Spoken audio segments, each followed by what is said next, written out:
City streets are no paradise of man either, despite what the luminescent signs might tell you. Large gangs of frustrated teenagers with synthetic muscles and targeting reticles grafted into their eyeballs roam the starless streets at night, taking out their unbridled and augmented fury on both other gangs and innocent bystanders alike. Returning home from my day job as a plasma donor, I run afoul of one of these technologically enhanced monuments to thuggery. Angry that his mother made tuna casserole instead of lasagna like he wanted, he pulls the ripcord where a nipple used to be and attacks me with lifelike karate chop action. As I feel my collarbone shatter, I bite down on the kill switch in my back tooth, instantly ejecting my consciousness into my favorite bar. Maybe you've heard of it, the Neon City Daily, After Dark.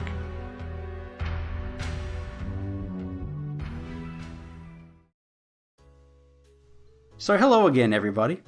How you doing? I'm Jamie. I'm Nick.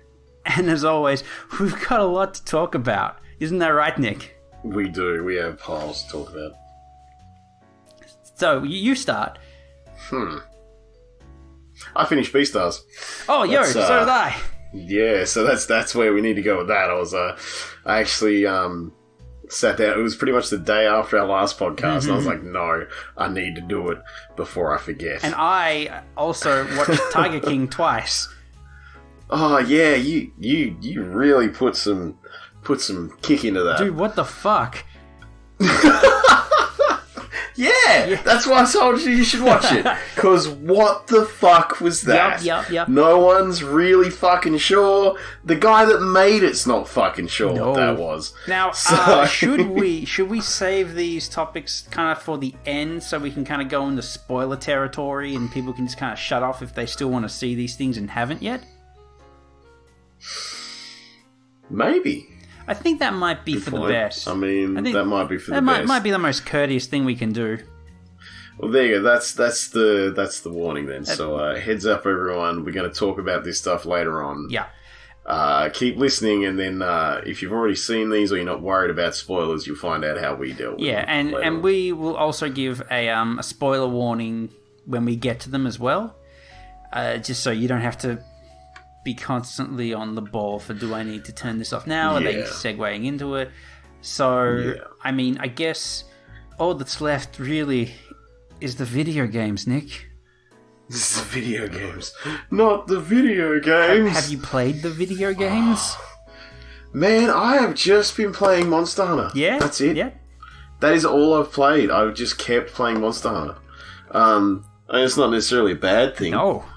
It doesn't help my case that that's not a bad thing if I mention that I still haven't beaten that goddamn explodey goop Brachydios anger monster. Oh, dude. I still haven't found a team that has actually managed to beat it. I always, you join some SOS. If someone jumps into a hunt in Monster Hunter, they can send up an SOS, so anyone can join it, go and help out. Oh, man. And you want a team of 4.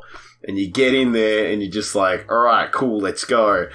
And almost every time, someone immediately Leroy Jenkins their face straight into an explosion. Yeah. So this specific monster at the moment is like my bane.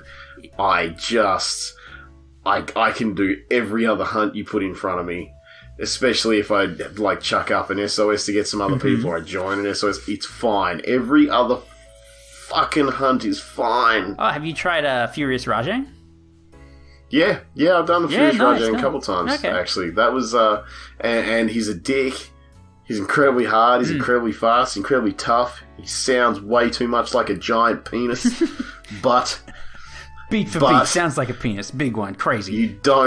I have consistently not been fucked by him. Okay. But I have been consistently fucked by the exploding oozy dick of the Brachydios. Interesting. I actually haven't tried the Furious Rajang yet. But I've made the Brachydios armor, and I don't. Yeah, well, if you've made the armor, you must have really kicked on because making a full set of armor in that game from a monster takes a bit. He would the toughest thing really is the fact that every other piece of armor requires. I mean, you need 2 different Brachydios mantles, and then you need a Seething Basilgeuse mantle and an Elder Dragon a Dragon Gem, a bunch of other stuff that you don't get from him. So you got to go out and farm. So that's a pain. But yeah, no, I got the armor. This is on PC. On Xbox, I don't have that yet. No. But them's the breaks. PC is kind of like the one that I sit and just kind of solo farm on. You know how it is. Yeah, that's where you got all your stuff. Yeah. But I'm also playing a bit of Monster Hunter here and there. I've been in the Guiding Lands a lot lately. And that's fine.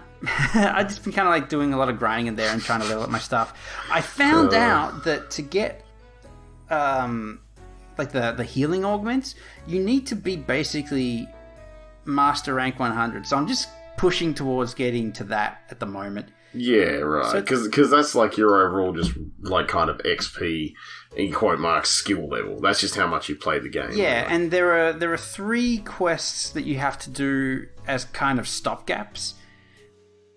So I'm almost at level 69, and then I have to fight like a bunch of monsters there. And then there's one, I think, there might be one at 99 and one before that, but I can't quite remember. But once it's just basically going, you've hit the current limit, do this specific quest, and the limit is removed. Yeah. No, we saw them a couple of times in the mainline game as well. Like you kind of hit a point where it was like, hey, do this quest though, and you did the quest. Yeah, exactly. And there was a big jump. Yeah, it's all that again, and that once you get to 100 or 99, I think it is, you can fight Ruiner Gigante and get his stuff. It turns out like a lot of the stuff that we look at and we go like, oh, I don't know what these items are. That it's more about just getting your master rank up higher so that you can then get these certain items from monsters and just kind of, augment stuff. So I'm at the augment phase, yeah. Yeah. So you need to be high level to get the high level stuff, yeah. But exciting stuff is coming up in a few days. We're going to have... Oh, is it? Actually, it might even be up by the time this podcast is posted, because I think it's the 24th. Yeah. So we're going to be getting the... What is the Master Koltaroth and another monster as well. The Namiel. Arc-Tempered Namiel. That's the Arc-Tempered Namiel. Yeah, the big squid is now going to be the big angrier than it was squid. Yeah. Which, hey, look, he's mad. Water, pop, electricity, everything. So yeah, he'll make you do an exploding. Namiel though will also require a master rank of 100, so it's going to be like experienced people only for that one.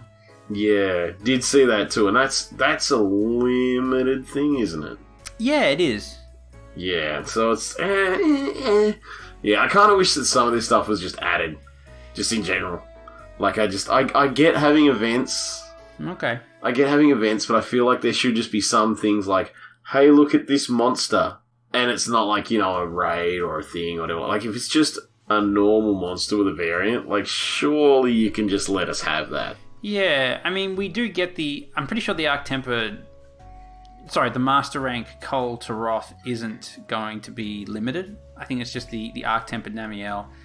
And I don't know... They did make that pretty constant with the normal one. Because, like, there's Mountain Blade has, like, a normal tier set of things. And then after the expansion, there's, like, that tier set of things. And that's, like, a raid kind of situation where... That was like a normal tier thing. Yeah. So, and that was pretty constant. So I do feel like if they're gonna give us a big boy version of it, like surely, like they'd understand that at this point you'd probably just want it to be there. Yeah, and it will be from the sounds of things. I think it's just sort of some arc-tempered monsters. Like they're super hard to fight.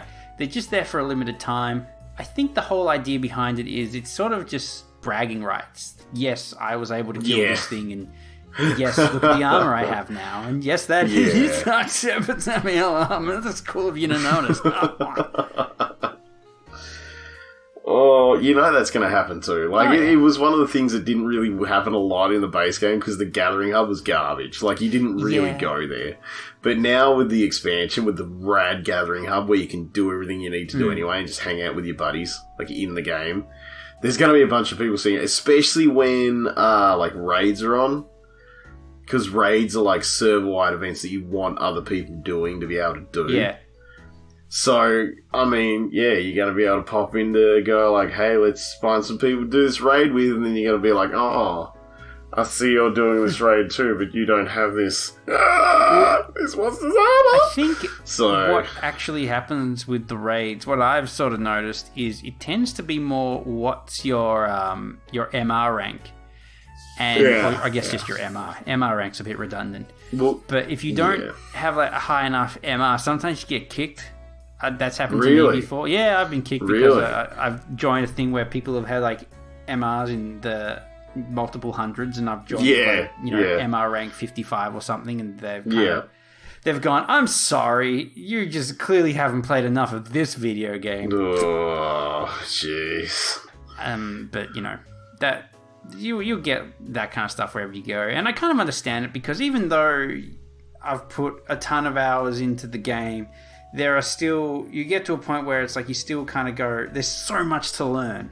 Yeah, there is maniacs that actually have just, it's just, I feel, spent so much time in the game. Yeah. That it's just like, even at this point with like all the stuff that I've started taking on board properly and everything, I'm just like, I don't know. This is like, yeah, there's just certain people that have the time and the goals of going, I know the meta. And I'm not that guy. Yeah. I just do things I like and I see how they go. So. Honestly, like I think the best thing that would benefit you is just like every now and then just sitting down and going, I'm going to watch a video about techniques for the greatsword or techniques for your weapon of choice. Oh, because yeah, they'll just like throw out stuff that you go, I had no idea I could do that. Like, my life changed completely when I genuinely mained the hammer. And I got to a point where, like, if I do a charged attack, if I do, like, because you hold the hammer and it kind of like, if the longer you hold it in its ready position, it charges. And if I do a standing charge attack where he just spins around for a while, then brings the hammer down, and then immediately hit the clutch claw button, I just latch onto the closest body part and do a somersaulting flip, which will do damage, and then I do like a big hit, which will tenderize the monster. And that's saved my life a lot of times and made fights really, really easy in comparison before that existed. See, that's the thing though too, is that there's some stuff like that you go like, that's some high tier shit. But then there's other stuff, like I saw a Reddit thread that was about the greatsword. Yeah. And it was like, if you do like this kind of sweep, instead of having to roll or wait until you recover, if you push the other attack button, you do a little nudge. And I'm just sitting there like, yeah, that's the charge. And that was it. It was just silence where I was just like, trying other buttons for a combo, that makes sense, right? But apparently to everyone in this thread, it was some kind of new unknown world that no one had considered because they hadn't been told that it was a good idea to push that button. And I was like, what do you mean? Yeah, there's all kinds of stuff like that where people are kind of going... I was watching a speed run with Sword and Shield, and there's... I can't remember what it's called. There's like a certain type of lunge that the Sword and Shield does where like you jump back and then... instead of doing that lunge where you jump up and land down and can potentially mount them, you just basically like jump at them and do like this like 4 or 5 hit combo, and then the guy will stab them and then jump off them, and so he'll kind of fly back a little bit. But I was watching a video where a guy was doing that combo but then cancelling out of the last attack and doing something else, and then going back into that combo again to maximize his damage output. Right. So even though it's like a known thing, it's like, oh, if you do this instead of this, your damage output increases and you can go faster and harder at the monsters. Yeah. Even if you don't get that last shot in, the downtime afterwards is not worth it. Yeah. So there's all kinds of little things like that makes the game so crazy in depth. And, you know, there's like, 14... different weapons that you can use. Yeah. So and here I am looking at going back and trying the lance again so I can turtle. Yeah. Yeah. Yeah, it's like, the Lance looks like it's really fun, but at the same time, I feel like I can't use it because even though it has technically a ton of mobility, it doesn't have that consistent mobility that I really like in a weapon. I like to be able to move all the time, and it's kind of why I jumped out of the switch axe, because like once you are into the sword mode, your guy kind of moves at about the same pace as the lance does. Yeah, that shuffle. Like I think at this point I could go back to it and kind of like reconcile. You know what you're in for. And figure out my ways around it. But at the time I just couldn't deal with it, and I just switched to hammer as soon as I saw that you did like a sonic spin dash when you were sliding off a mountaintop, and I was like, I'm all about that spin dash. You were pumped about that. Well, that was, let's be fair, that was one of the reasons why I used it for a while. So I can't say shit. I'm like, no, that's where I am. No, it's good. It's real good. And what else have I been playing? I've been playing Mount and Blade, obviously. I won't harp too much on about Mount and Blade this time because I sure went on a tirade last time. Yeah. But I will say that my grim work is complete and the entire map is my flag colors, which are no longer just like a blue and gold phoenix. No. They were a pretty big focal point for you last week. They were. Yeah, you had to like choose factions based on that. What I didn't realize was there is actually an independent website. Well, it's not independent. It's still part of the game, but it's the website that the developers have put on their website that you don't know about it, really. It's not mentioned anywhere.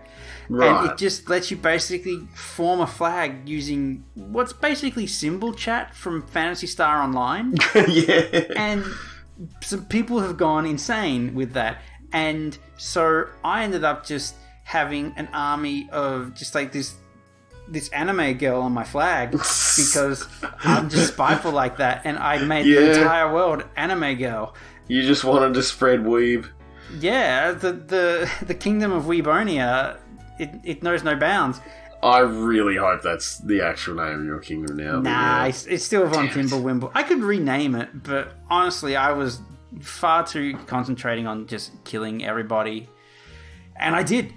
For the most part, there are a few people who are still alive in these other kingdoms, and I doubt I'll ever catch them because they're always running like such like. I was gonna say screaming away because they don't have any money have like skeleton crews because they have no income whatsoever, so they cannot afford an army. Every time I manage to hunt one down and kill them, the guys that they have in their army instantly join my army because they're just looters and brigands and criminal guys. They're just whatever they could pick up at the time. Yeah, exactly. They just dudes who I assumed that they took prisoner and then they converted to them. And I'm just like, I don't need these guys. I've got my super well-trained army who hardly ever lose any men in battle. I'm willing to say that my first campaign is complete at this point because there's nothing to oppose me anymore. I don't know if there was any more mission to do, any storyline quest? Did you ever do the story?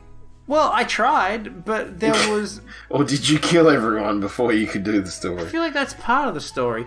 There was a point where it's telling me I need to destroy the southern, northern, and eastern empires, I think it was, and I destroyed 2, but the last one I didn't kill in time.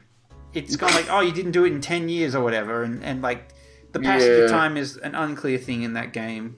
Okay. I was like, I feel like it hasn't been 10 years yet. But apparently it has. And so I don't know if that means that, the quest line is closed to you now.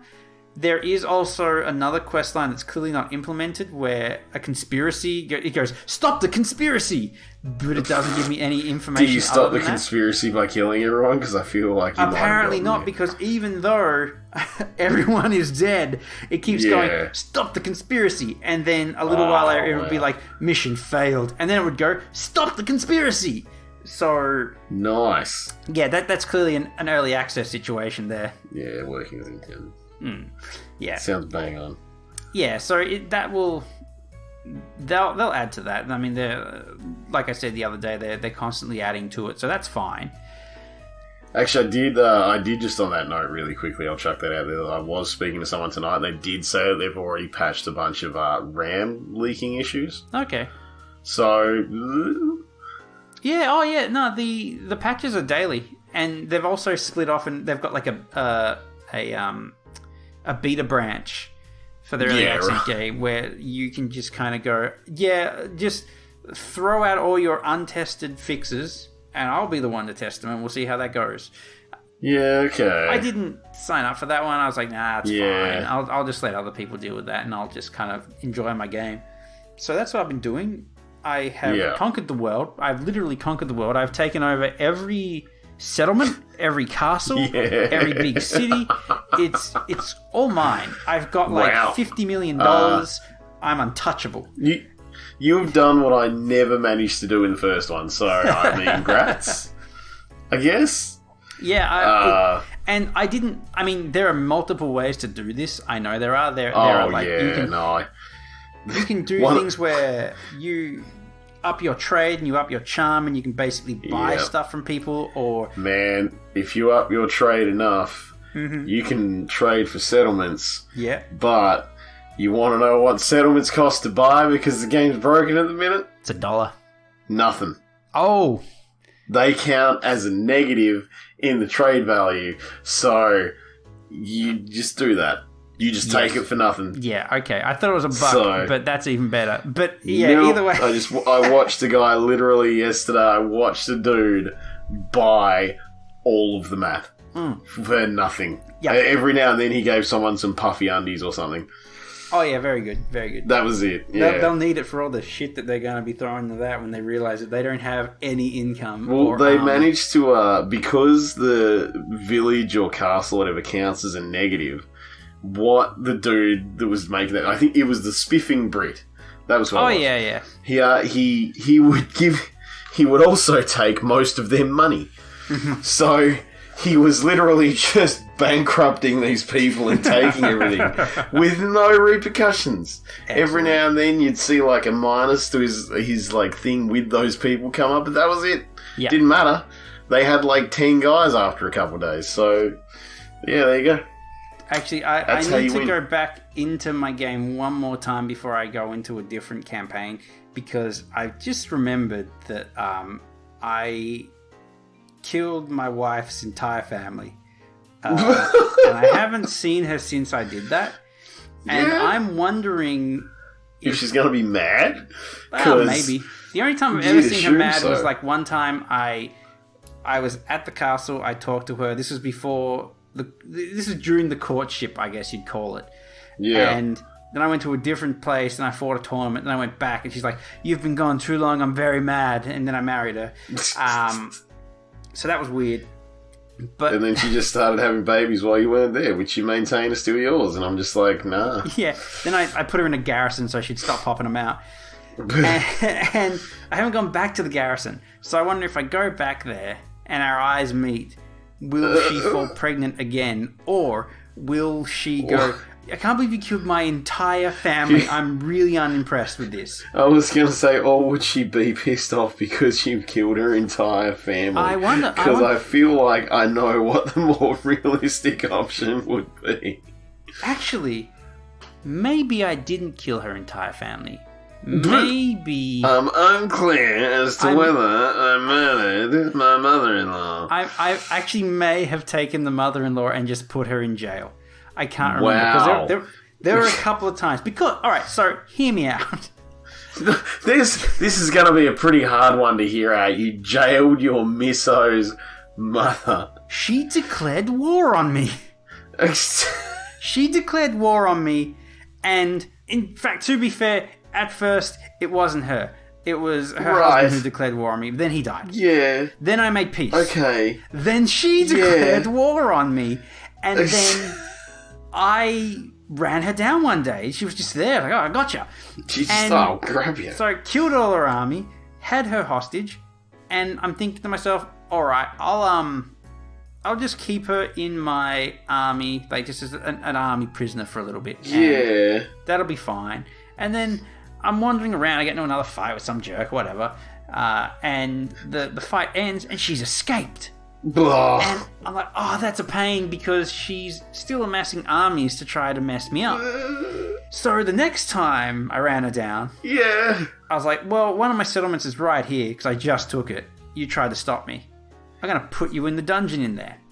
Now, where I'm fuzzy on things is, did she escape the dungeon and I ran her down and killed her?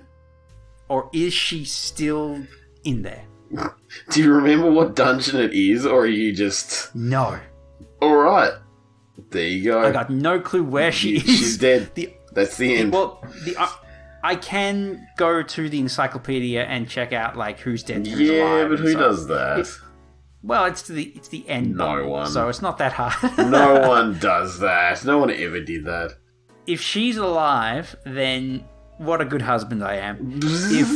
If she's dead, then I mean she started it. I mean, do you really need a wife at this point? Let's be real. I do have many heirs.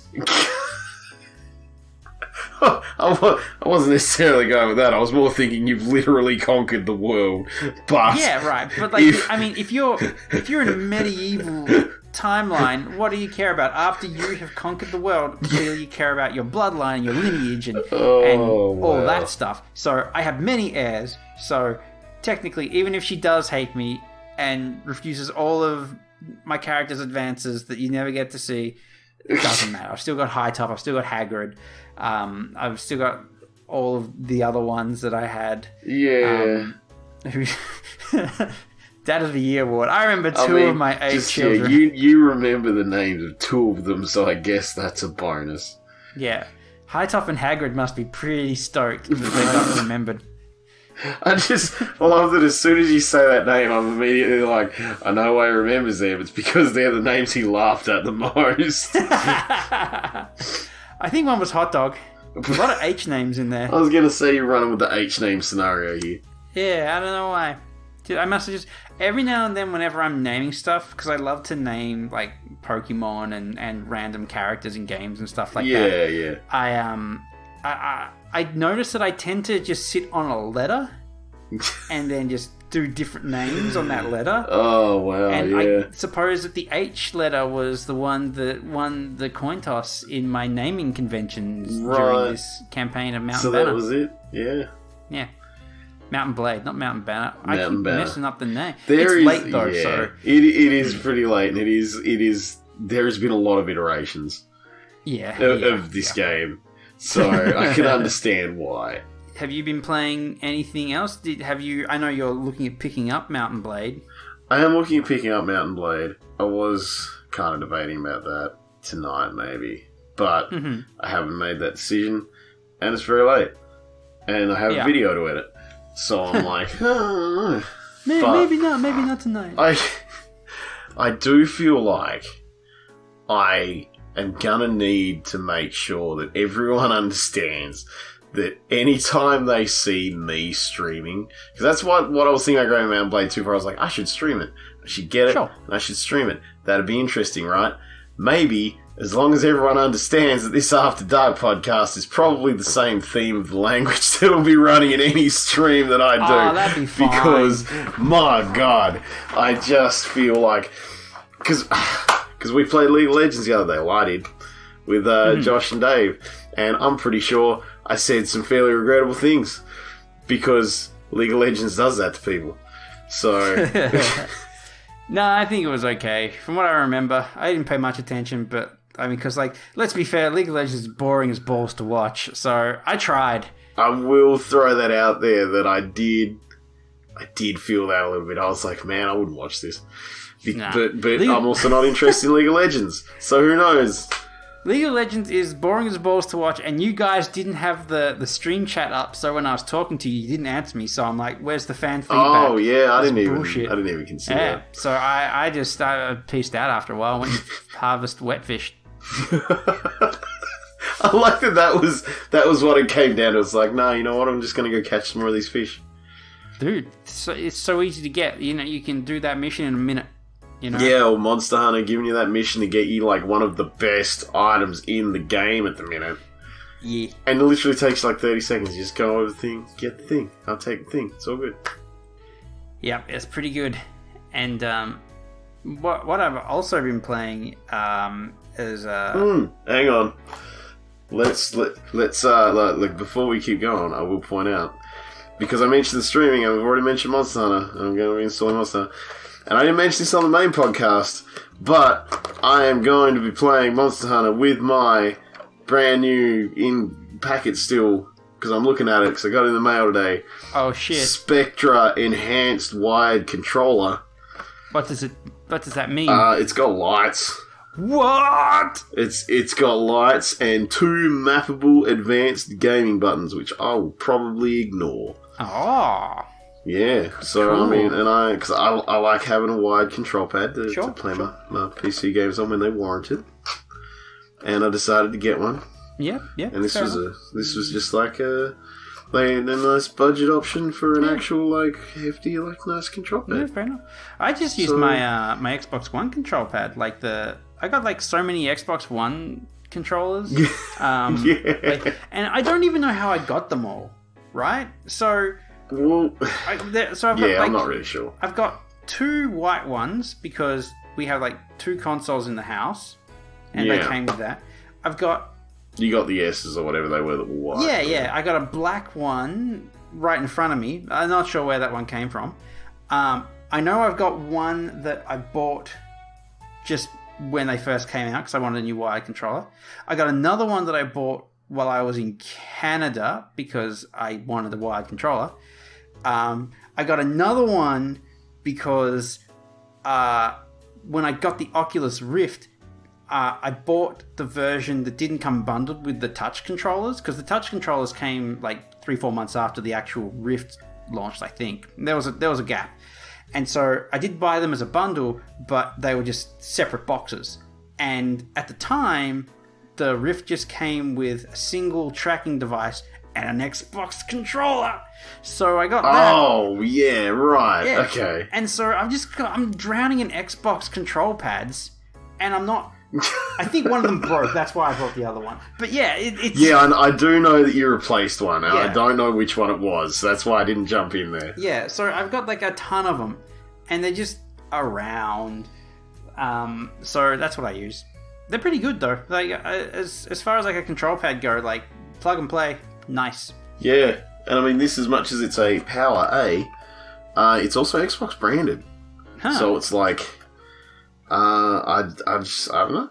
I guess it's in there. So I'm just I guess it's got some kind of tick of approval somewhere along the line. But it doesn't have wireless connectivity. It's just completely wired. No, I actually wasn't looking for a wireless one. I don't know. Yet again, this kind of might seem a little bit odd, but I've never really... For my PC, I don't really look for wireless peripherals.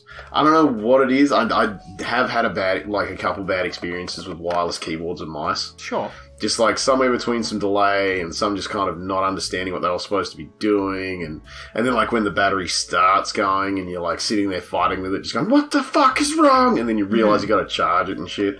So I'm just kind of not. I mean, I get that. I understand. I just kind of go for the wired stuff. But my main thing is that I'm wondering is the Xbox control pad. You can just plug that into your PC and it will run through the charge cable. You don't need to get a battery or run it wireless.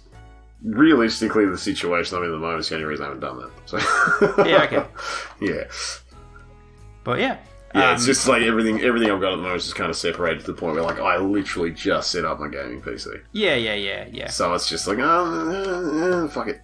Yeah, well, New control pad feels. We'll run some Monster Hunter on stream as well at some point, and and other games, whatever kind of comes along. I know that Josh was talking about doing Jackbox stuff, which I think would be a lot of fun. Yeah, no, Jackbox itself is a great party game, so yeah, I'm super keen for any Jackbox, because Jackbox to me is always it's just such an easy game. Yeah, just do the thing. It's just a fun little quiz. It's a game show. You're playing a game show, and I appreciate it. Man, game shows. I just thought about it.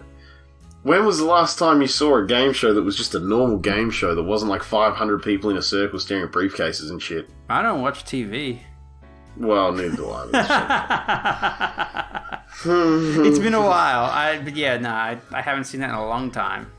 How much do you miss Sale of the Century? Say heaps. Heaps. Yeah, I thought so. I was thinking more of Price is Right or Wheel of Fortune. Oh, jeez. Like all those old ridiculous ones Yeah. that just shouldn't have existed, but they kept going. Lauren and I like to watch this YouTuber called Brutal Moose from time to time. And he had this thing where he was watching this game show from, I think it was like the 50s. And Wow, yeah. it was just like, I can't remember what it was actually called, but I'm going to say it was called Baby versus Baby, which it wasn't called. But for the sake of this explanation, it was called Baby versus Baby, where parents would come up on stage and they would bet what their babies would do. Like, there's like a baby race. Which baby will win the race? And it was just bizarre. And we need that again, I think, in television, because right now the closest thing we have to game shows is MasterChef, really, and Deal or No Deal, and that one with the suitcases, and it's just, it's not really compelling.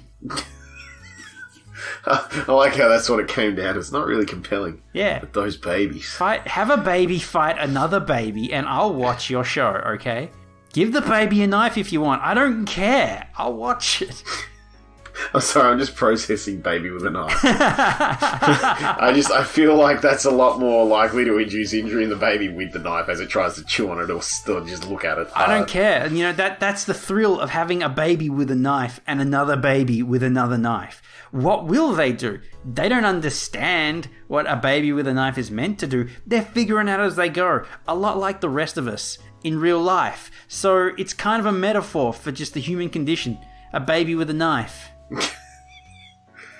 Tell me I'm wrong. I can't. That's the problem here. I'm looking for fault in your argument that's nowhere.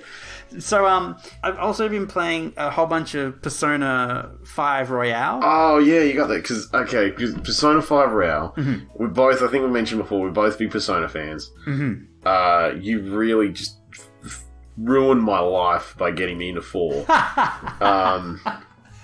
And it's just like, it's become like a series that I've eaten whenever I can. I know you only really recently got it. Yeah. I'm assuming you haven't gotten like meat into it yet. But how are you feeling about it so far? All right, I'm really enjoying it. They throw in a bunch of different mechanics in the game. I don't remember. Could Joker use a grappling hook in Persona 5 Vanilla? In what context? Because I know you did in like... Sorry, like in kind of like almost cutscene things or like stuff like that. You're in a castle and there's a latch and you can grapple hook over to it. I don't remember being able to. It has been a while. I think that's a new thing. So let's say that's a new thing. So there's the grapple hook mechanic, which is just like another way to get around, but it also changes how you traverse some of the dungeons. So the dungeons are a little bit different. There are different boss fights and different items to collect, so that they've mixed it up. It's not just the same dungeon. So far I'm past. We beat Kamoshida and we're just coming up to the second. So you've done your first dungeon. Yeah, the first dungeon. We're coming up to the second one. We just beginning the part where they're going like, we got to find out more about this guy and steal his dick. And so we're just starting that. And the Kamoshida fight itself was different. It just kind of like threw in like a couple of extra mechanics here and there. It was pretty fun. Yeah. So they're keeping it fresh. They're throwing in new characters here and there as well, which is nice. Well, I feel like with the addition to the lineup of Persona 5 Dancing All Evening or whatever the hell it's called. Yeah. I feel like at some point they've probably, They must have chucked some extra characters in along the way. Yeah, I mean, they do it every time they do a revamp of one of the Persona games. Like, if you think about Persona the Golden compared to Persona 4 Vanilla. And that was such a massive difference. Yeah, and they're doing it again in Royale, but I think that it's going to be more extensive even still. Like, there's an entirely new area, which is basically like a little... how would I describe it? It's kind of like a hideout, but it's not a hideout, and it's kind of a non-canon area that you can go to. I can't remember what it's called off the top of my head, but there's like this new character there who introduces you to it, and it's basically a place where you can decorate it however you like and look at behind the scenes art and listen to music and check out character costumes and stuff like that. It's kind of like a gallery, but it's more interactive. So it's like a gallery that you kind of interact with, and and I'm assuming that like will, like, as you progress through the game, that'll differ. I think so. I'm not totally sure. I mean, you'll definitely unlock stuff as you go. They've also changed up mementos a little bit, so that the character who shows up in the gallery also shows up in mementos, and he can. The deeper you explore mementos, he'll appear on random floors, and you can exchange items that you get to him. And the trick with that is that if you don't trade them to him when you leave mementos, they vanish. So you gotta find him if you've got like a bunch of these items to trade. And so that adds like an extra level of, do I leave? Do I stay? Do I go deeper? Do I go back? Like, what's my deal here with mementos? So that's cool. And there's like a new character who I'm pretty sure becomes like a phantom thief at some point, but that hasn't happened yet. I kind of figured that would be a bit of a deal, because I know that there was a couple characters that I kind of saw like a very brief of. And I was like, you look like a main character. You look like I'm going to have to interact with you. So she kind of like inserts herself into the story really quickly, but you're not like directly interacting with her. You're kind of seeing her around, and at the very beginning of the game, actually, where you got Joker running through that casino palace, she shows up and she's like, I'm the strong one too, senpai, I don't need to rely on you. And it's like, what the, alright, fine. And she starts popping up everywhere. And and there's a which this makes sense, and I can't believe I didn't really think about this as not being weird. But like, after the Kamoshida incident, the school brings on a counselor. And of course they bring on a counselor. Okay, This is kind of spoilers, but I feel like there's a bit of a like limitation on this, because it is literally the first dungeon you go through. Yeah. But Persona being about like it's basically a big thing about people's mental state and what's going on in their head and how they are as people and whether there really is evil and good and all that kind of stuff. All that kind of stuff is loaded into this. And the first like dungeon thing that you like, big dungeony proper thing that you do, that isn't just teaching you to play the game, is a PE teacher that's basically banging or trying to bang students. Yeah, both. And you kind of go into his evil brain mansion and you stop that. Or you say, this is a part of you and this is horrible. You make him change his heart. Like, you completely make him realize, oh shit, I shouldn't be banging and trying to bang students. I'm a terrible person. Lock me up. But the stuff that he does to a lot of the people, it has shockwaves throughout the whole school. And so, they bring on a counselor, and your characters have to go see the counselor because they were very directly involved with what was going on at the school. And the counselor is basically going like, dude, that wasn't a bra moment. You were traumatized. Yeah, that would make sense to have a counselor to come and see students that are probably PTSDing out about the fact that this is a disaster. Yeah. So that's where I'm at the game at the moment, and it's pretty good. I'm enjoying it. I've been like, that's kind of replaced the Final Fantasy VII RPG that I've been playing, because I went back to vanilla FF7, and I kind of fell off that when Animal Crossing hit. And then we got Persona in the mail, and so I just kind of been playing that, and Lawrence been watching me play that. And it's the same type of thing where it's like, it's one of those games where I'm like, I know once someone starts watching this or playing this with me, they're going to get engrossed in it, because it's just, everything is so stylish. Like, oh, dude, like, okay. Quick aside. Oh, no. Like, quick aside. Where have we gone now? We're still in Persona, but I remember when the Persona 5 initial trailer dropped, and I was watching it, and I came to you, and I'm like, dude, I am so excited for this game.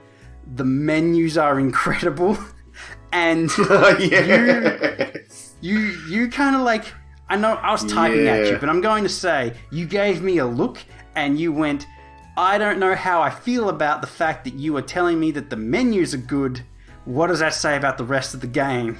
Yeah, what does that say about the rest of the game? And you doubted. You were doubting Thomas, and I just like, and they were so good, and that just like the menus were amazing, and the quality just expanded outward from there. Now, dude, the menu that you get when you run into this kid in Mementos is fucking gorgeous. It is the coolest goddamn menu I have ever seen to trade in some items for an SP drink. I cannot get over how great it looks. Oh, Holy, jeez. Okay. next time I run into him, I'm going to send you like a screenshot, because damn, man. Like the artistic direction in this game is just so great. Even now, going back into it again after playing it a few years ago, I'm still blown away by it. It just holds up so well. Yeah. Yeah. I'm not going to lie, I was trying to remember that conversation with you, because I'm remembering the initial trailer for Persona 5 that gave away nothing. Yeah. It was like some chairs and some chains. It was like, do you want Emancipate? Oh, yeah, that one, that wasn't the one. And yeah, no, I figured that wasn't the one, but that was the first one that my brain went back to, and I was just like, what? What would...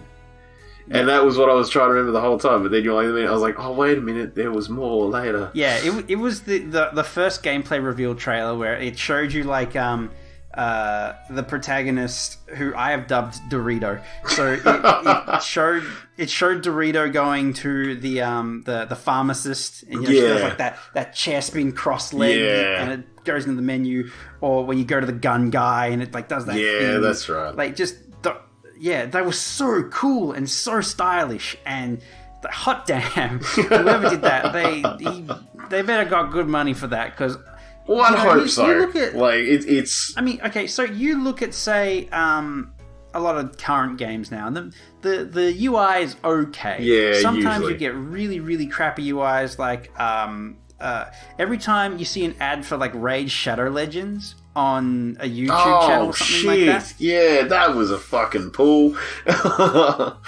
and they're going, oh man, it's got console graphics, and you take a look at it and the menu looks like it is just default numbers and letters. It's just using like an Arial font on like with a white text, and it just looks rat shit and amateur. Yeah. And then you look at something like Persona and you just like, get the fuck out of here with that shit. This is the good stuff. This is primo. So you've gone from the supermarket pre-packaged to the deli meats up to the butchery. Yeah. Oh, dude, I've gone from home brand to a fucking 5-star restaurant. God. Yeah.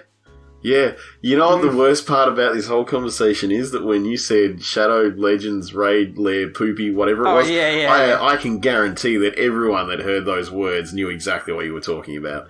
That is, I think, the worst part of this whole conversation, because I hate that video. Yeah.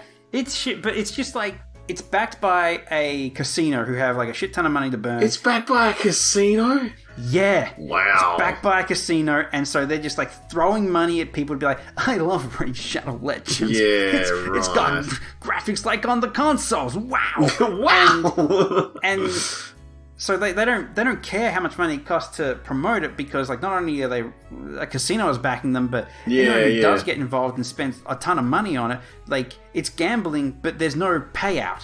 Ever. Yeah, no, there's literally no payout. You're literally just giving them money to then do the thing. So Now, look, it's getting to be about that time. I think it's time we go on the spoiler mode and we start talking about.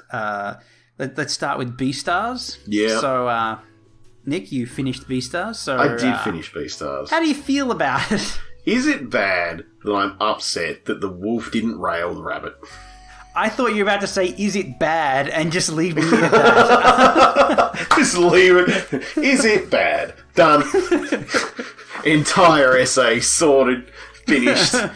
But no, like, I feel like that was the payoff that I was waiting for, and just didn't get there. If you take into consideration like these characters and their emotional connection and the shit that they've gone through, then absolutely yes, it is bad that he didn't rail the rabbit.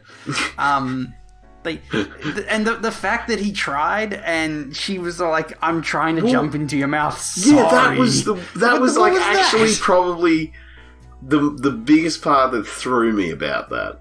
Yeah, because it was literally a scene that entirely revolved around that rabbit going, "Hey, we're gonna fuck." Yes. And yes, you went in there, and there was a thing, and the wolf was being all, "Huh," and so was the rabbit to a point, because, but you just had this, like, that moment there where, they did this weird thing where, like, like, he was about to do it, and then she shoved herself in his gob. And I'm like, what? That's weird. That's weird that happened. Was such a backwards ass out there, not quite on thing. And I sat there going, they're about to veto this whole thing, aren't they? Yeah. And they did. So and then there's the point where she's like, "Oh, I feel bad because you're clearly hard as a rock." And he's like, "Oh no, if you leave that, it'll go away." No wonder you're so repressed. And, I was just like, at least go and just bat it out. Just go and knock it away. I mean, I know that they're instantly planning like a season 2, and I know that there's like a manga that it's following, but like, what the hell? Come on, guys. Yeah. And then the Ruiz he like shoots the guy, and like I did not expect him to be like how do I put it? I don't know which. He felt very typical towards the end, because like he's gone like, "Oh, I'm the cool guy that everyone wants to be like, but I have a tragic backstory where everyone wanted to kill me, and then I got adopted by a random guy, and now I'm gonna shoot a lion in the mouth." Yeah. And I don't know, his escalation was so weird to me. Yeah, it was sudden, but also like so telegraphed that it was. Yeah. I guess. And also, guns are a thing, and they sort of like suddenly like the lion yakuzas bust out a gun. Okay, and so I'm like, guns. They have guns. Yeah, they've and got yet guns. The herbivores are worried. Yeah, Just I'm like, pack a gun. That was actually my thinking too, where I went, wait a minute, this very specific device, like legitimately designed to just murder shit, is in existence in this world. But all the herbivores are walking around like, we're always terrified. Yeah.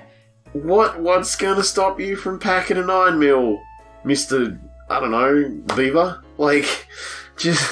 In the world of Beastars, you would think that the gun would be the great equalizer. Yeah. Like, if it's just like... I don't know, it's so weird. It's so bizarre, and only one Yakuza guy has a gun. Yeah, just the one. From what I recall. Just the one. One has it, and then the deer has one. So are there only 2 guns? Well, technically the 2, when you count the guy at the start of him raiding the tower, and then the Lion King at the end, whatever the hell he was called. Right. But then you also look at it and you go, if these are such a not a thing, then how does this, like, high school student deer get one? Yeah, so strange. And, I mean, I guess you could go, like, oh, he's rich, he's got resources. But yeah, but that's such a really cop-out. Also, when we got to the part where the head lion was just, like, looking directly at the rabbit's asshole, were you like, this is weird? Because I was. Yeah, that was so weird because it was such an odd let's way just to do that. Delve into this for a minute. Yeah, he's like, I'm gonna eat you, so you need to be terrified because that makes it better. And the rabbit's like, oh shit. Yeah, but then he's like, so you need to take your pants off. And I still, like, the first moment that happened in the episode that started in, I sat back in my chair and went, what? and just stared a little bit because I was like, what do you mean? Yeah. And that was it. Well, that was literally the extent of it. It was just this weird constant thing where it's like, I'm gonna look like I'm gonna fuck you because I'm gonna eat you. okay, so Lauren and I were like, we started one of the episodes and we kind of like looked at the ratings and it goes like, it's got like language violence, strong sexual violence. And we're like, strong sexual violence? What does that mean? And then we got to that part and we're like, I guess this is what that means. Yeah, well, that was my thing too, where I kind of went, I guess this was that. It was just such a bizarre thing because he started off going like, don't be scared, get naked, have a bath. And then it cuts to, you must be terrified. Yeah, you must bear your sphincter to me and then I will bite you. Wasn't ready for that, James. No. If I can see your breakfast, I will know your taste. So weird. And then Legoshi has like a cool fight and doesn't kill him, and that annoyed me too. Should have killed him. Well, that was the thing too. Like he has this fight with it, and he nearly gets torn up and shit, and like, but then he bites the guy, but then he like, you have that moment where the line's like, ugh. He purposefully missed the bit that would kill me. And I'm like, or is he just shit? Because at this point, I'm willing to believe that Legoshi's actually pretty shit, even though everyone assumes he's going to be cool. Because the whole thing about it is that, okay, they're wild animals, they're trying to not be wild animals, and then Legoshi's in a situation where he's like, time to be a fucking wild animal. Yeah. And that's fine. And I was down for that. I wasn't really down for the setup that led him to that. The whole kidnapped and sexually assaulted to make you taste good Yakuza situation. Yeah, Yakuza situation. That was very weird to me. And I wish that it hadn't have escalated into such theatrics, I guess. But it did, so we've got to deal with that. And then the dog girl tries to... I don't know what her plan was. She's like, I'll seduce him on stage. Either. That was odd. Yeah, it got... Yeah, things got weird. Yeah. I mean, well, I did... I had a bit of a thing with this, right, where I was actually looking forward to seeing how this kind of outcome went. Because I'm sitting here and I'm like, you got this chick wolf that he's desperate to bang this boy wolf, right? Mm-hmm. And there is this rabbit just getting in the way. Yeah. And, you're looking at this and you're like, the whole deal is like, carnivores can eat them and she's so tiny. And I'm sitting there and I'm like, is this going to turn into her trying to eat the rabbit? Because... Yeah, I was wondering that too. I mean, let's face it, it's kind of, she's kind of a psycho and all that kind of stuff, but it just kind of got to this weird point where she was like, I will beat you as a woman. Yeah. And I went, you've got a pretty immediate option to win this. I'm not going to lie. You could have this done within the day. Like, just... But, I mean, she didn't. So, yeah. I mean, I guess points to her, really. Like, that's an interesting enough thing to do in that, but... She's not a bitch, like, in the derogatory sense, I guess. But she's just like, I'm gonna beat you. I don't need to eat you. I got this. Yeah. And she didn't got this. But, whatever. It was just... There were some questionable decisions done in the story. I felt that I was like, what? And... and that's kind of how I exited the show. Like, I'll watch the second season because I'm like still kind of like squinting my eyes and looking at the TV going like, what the fuck? I feel like my main reasoning to watch the second season is almost purely because of the end scene. Yeah. With like the first person from some animal's point of view, where they've had some fucking pills or whatever it was in the bathroom. Oh right, yeah. Well, they still got to solve Tem's murder. Was it Tem? Yeah, well, that's it was Tem, I'm pretty sure. Yeah. So, I want to... I mean, do you reckon it's the tiger? I reckon it's the tiger. Well, I mean, are we talking about, like, the end scene or the one that killed Tem? The one who killed Tem. The one, I fully assume that was a tiger. Like, really. Yeah. Like, it's just like, if you're going to look at any of them that we've seen so far, and to be fair, we could probably answer this really quick by matching up the silhouette and the tiger's silhouette, Possibly, I guess. unless the Maybe. silhouette was a red herring, which they do Yeah, sometimes. which has happened before. The thing, I feel like whoever was in the final scene that you don't see is going to be the one that murdered Tem. Yeah. Because, like, it was very ominous, it was very blah. Yeah. But he was also, like, the same height or a little bit bigger than Legoshi. And I'm Yeah. pretty sure that tiger's the only one that's really that size. The only one that we've seen. Like, they could throw in a new character and be like, it was Bob Danby or the killer whale or whatever. But, I mean, we'll find out, I guess. Yeah, I mean, we'll find out, I guess. And I'd be a little bit unhappy if it wasn't anyone alluded to. Yeah. And it was just, a new character. And I'd feel like that was a bit of a cop-out, but... Yeah. I mean, who knows? Who knows? This is all, like, if like, there's a goddamn manga that is just out there for this, so who fucking Yeah, knows? I guess we could read it if we really wanted to know, but I'll wait it out.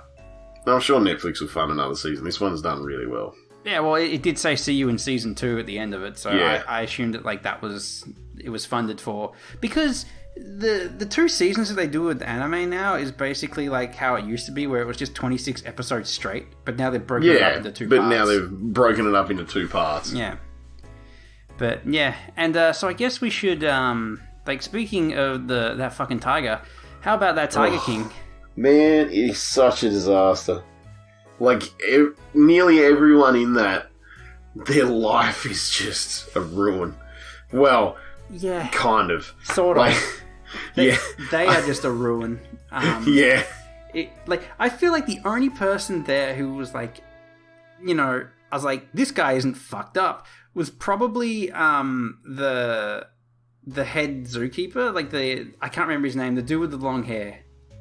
Yeah, I can't remember his name either, to be honest. I've tried to remember it Yeah, a couple times. I don't know, but he But was I the one just who was can't. like the only guy who I didn't come away thinking like, what the fuck was that? Like the one thread that freaking Beastars and Tiger King has is I came into it and out of it going, what the fuck was that? It's such a weird thing that you've looked at both of these things from totally different concepts and universes and realities and, like, fields of show, and they both elicit the same feeling of, what? Yeah, crazy. And I mean, like, everything, like, I mean, like, holy shit, Tiger King, what a ride! Like, everything is like, man. every 5 minutes you're like, what, Well- what? Well, that I was ready for going into it, and you watch the first couple of episodes, and I was like, okay, I know how this is going to go. And I know that, like, this is going to be a case of every episode there's going to be, like, a big revelation, I guess. Yeah. Because that's how nutty this was. This was filmed over, like, 5 years. Yeah. And the, 7 or 8 episodes? Every episode was, like, a big thing. Mhm. And so I was perfectly ready for that. But what I wasn't ready for was that, like, for each big disaster that every episode was focusing around, there was, like, 5 or 6 littler disasters Yeah. that made up the big disaster. And I think I said last week, you have to keep reminding yourself that these people are real. Yeah. They're not a construct of someone's imagination. These people actually happen. Oh, dude, but that Travis thing, like, oh my god, that was the part where, like, so everything else that happens in the thing is like you're kind of watching it with like this, like, almost bemused transfiction. Like, you're like, this isn't real. These people can't be real. This is crazy. What is going on? How is this going on? And then you get to the part where, like, Travis is running around like he's always pointing guns and he's like, this gun won't fire, and then he puts the gun up to his head, and it's like, oh my god, holy fuck! Like, You got a dude that literally committed suicide basically as a joke. yeah, well, he didn't think it would fire, but it did. Yeah. And it's like the other guy watching him, like, I don't know about you, but when I was watching it, like, I felt that same moment of shock where, like, everything stopped, and, like, because you know what happens, and it's just like, oh, holy fuck. Yeah, I feel like I've seen a lot of people making fun of that guy on the internet, right? It's like when someone shoots themselves in the head and blah, and it was like acting like it's dumb and acting like it's silly. But I'm like, I feel like that'd be what I did. It just sit there and go, oh, and you'd wait for it to not be there, but it is there. But you don't want it to be there. It's like one of those situations where like your mind has to process what you just saw because it's a lot. It's so much to take in at once, and that guy just sitting there stunned because that's what he was. He was fucking stunned. Like that's totally reasonable to me. Holy shit. Yeah. You just saw someone kill themselves in front of you. Yeah. Very specifically, and I did love how I will chuck out there. I don't know how this dude, Joe Exotic, with his pile of tigers. Yeah. And I'm not gonna lie, I don't see him as being super charismatic. Yeah. I look at that guy and I go, from the outset, I know you're a mess. Yeah. Like, I see that face, and I'm like, oh, this is going to be a disaster. Yeah. And he somehow manages to pick up 2 straight teenagers. 3, technically. Technically 3 later on. But actually, no, the other guy, I guess the last dude is he pretty might gay, be but like the first 2 were straight, yeah. Well, yeah. I can't remember if they talked about this like in that like after the episode, but they're going that like he would just he had a type that was like young and dumb. He would find what they needed, what they wanted, which in most cases was like pop, meth, and he would just give them that, and he would be really controlling, and and it's like just crazy, like really, like truly a predator, you know. Oh yeah, no, for sure. He was he was a predatory human being. Yeah. And interestingly enough, everyone who is involved with big cats is a predatory human being. Like, look at the shit that like Doc Antle was doing with like his freaking harem that he built up. That other skeezy guy and his wife who were like, they would take tiger cubs in so they could like have big swinger parties. Yes. Like, Carol Baskin probably killed her husband and, killed her husband and is trying to run everyone out of, like, the big cat industry. Like, everyone is a scumbag. Yeah, literally everyone is a scumbag. And I feel like the thing with that, too, is that this documentary is one of the few documentaries that I have seen that is really, really good at presenting with almost zero bias. Yes, absolutely. There is not a single one of these people that you look at and go, well, the guy who's making the program's viewpoint must be this. It's like, no, it's not. He literally gave everyone so much time by themselves. And he would, like, you could tell he'd ask questions. Yeah. Or he'd, like, prompt them and be like, so what happened next here? What happened after this? And that kind of stuff.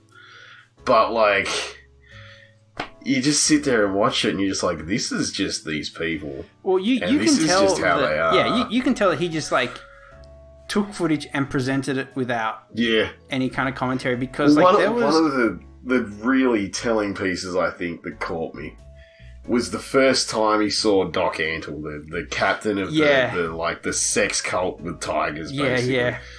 And he, like, even the director made the joke that, look, he's directing better than I do. And it was literally just him telling everyone what to do and where to go and all that kind of stuff.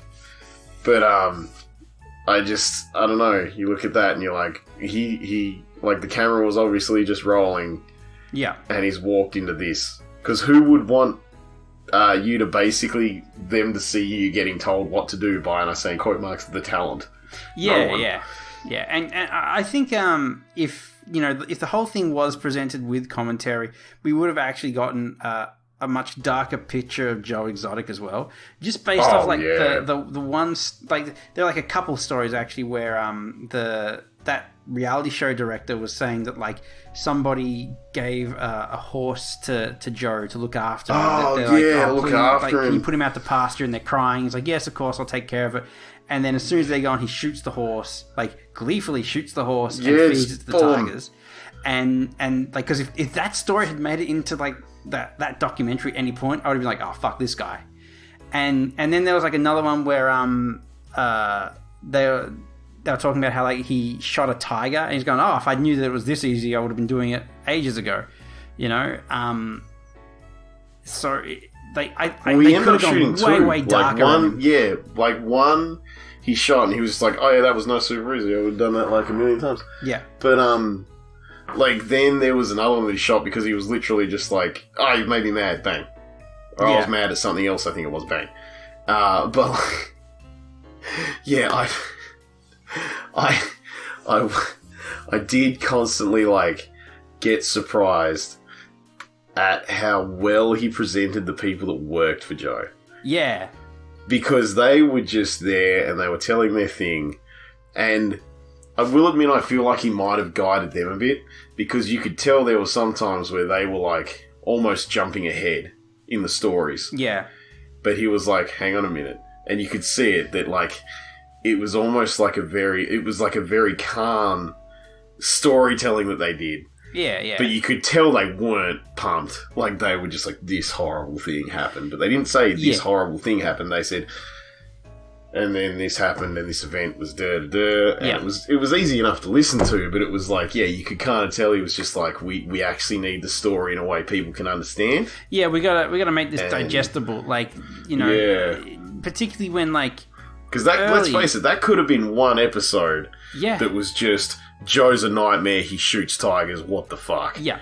And especially because, like, the whole thing wasn't, like, Joe was sort of everything was kind of going around Joe in that documentary, but you could easily take a look at any of the main players and any of them create a documentary around them. Like, Joe just happened to be the guy that he ran into, and Joe was the most prolific breeder at that time, and And just fucking nuts, man. everything that happened in that thing was insane. Like you get to the point where, like, I think it's like episode 2 and someone loses an arm, you know, and it's yeah, it was like that quick. Oh, can I just chuck out there? Let's just make sure this. If you really want to know anything about Joe Exotic's personality, know this. Someone got their arm ripped off at his tiger enclosure. Instead of running there, the first thing Joe did was put on a different leather jacket that had a big medical thing on the back. Yes! Did you notice that? I did notice that. The fact that they did not focus on that made me go, how did you try and slip that by? There are so many things that are, like, kind of presented without comment, like, just as they were, that if you stop and you take a look, you go, wait a fucking second. What the hell? Why is this dude rocking up in his, like, derby car with a skeleton in the passenger side? Why is the hitman in the bath? Why is Joe wearing the... Like, it just gets... It's so nutty. Yeah. So, I don't know, man. It's just... It hurts my brain to take that in. Yeah. So, I did it, Nick. That's on the inside where it counts. I watched both of the anime that you recommended me. I hate to admit it, but I watched the shit out of a Joe Exotic anime just to know. You basically have. Like, that's really... like, Joe Exotic is just a cartoon in human form. Like, he is just... Like, if there was a show, right, that was... It was just everything that Joe Exotic did, but it wasn't saying, like, this is what really happened, but it were true events. Yeah. And you presented that without telling them that this is based on a real man. People would go, this is awful writing, completely unrealistic, people don't do this, people don't act like this, you're bullshitting me, go back to school. Yeah. Like, that's what Tiger King was. It's like, it's so much, I'm looking at going like, this can't be real, this can't be actual, but it was, And the thing is, you know at the very beginning that he is going to jail, and it's still a shock how he goes to jail. I thought he was just going to get done for, illegal trading in animals. Yeah, like trading or breeding or something like that, but he... No! He tried to kill a woman! Oh, but then, you even get into that and you're almost like, but did he? Who knows? Because all the people that are telling these stories are fucking scumbags too. Yeah. So, I don't fucking know. I don't know. God. All the shit that's going on. I did love the part where Dylan, his new husband, is opening up the lockbox, and the cameraman's like, "Oh, this one's for Doc Antle," and he's like, "Oh, don't look at that!" Don't look at that. He's Yeah. just got so Joe Exotic. The part where he burns down his fucking shed, He possibly burns down his shed. Not confirmed. Let's remember, dude. He did. You watch the tape with him and his lawyer. Yeah, he burnt it. He burnt that the fuck down. Yeah, no, he burnt it down. He burnt that to down. But then he also had the foresight to take anything incriminating for other people and lock it away. And lock it holy away. fuck. Jeez. I feel like if instead of tigers he had ponies, he might have just genuinely been successful. Because let's face it, Carol Baskin probably wouldn't have tried to kill him then. Well, because he tried to bankrupt his mother. It was just the tigers. If he hadn't been dealing in exotic wildlife, he'd have been fine. But he was dealing in exotic wildlife. And let's be fair, we'd probably still be watching a nutso documentary about him because he's a psychopath and he would have done weird things with horses. I mean, fucking... Remember his, presidential campaign? He tried to become president! Oh, yeah, that's right. He tried to jump straight up to being president. I forgot that. That's the thing. Every bullshit crazy thing that he does leads to another bullshit crazy thing, and it's not just oh yes, he tried to do this. It's do you fucking remember this? God, I think we have to stop here because my brain's going to explode. It's doing some hurt. Oh, it really is. You're having to you've processed the Tiger King twice as an entire series, and now you're trying to process it again.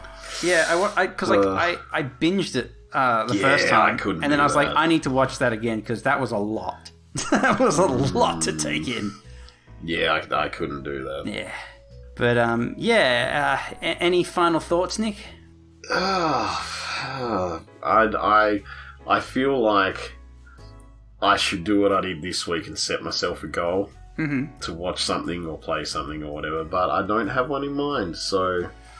I don't know. Play Mountain Blade maybe, or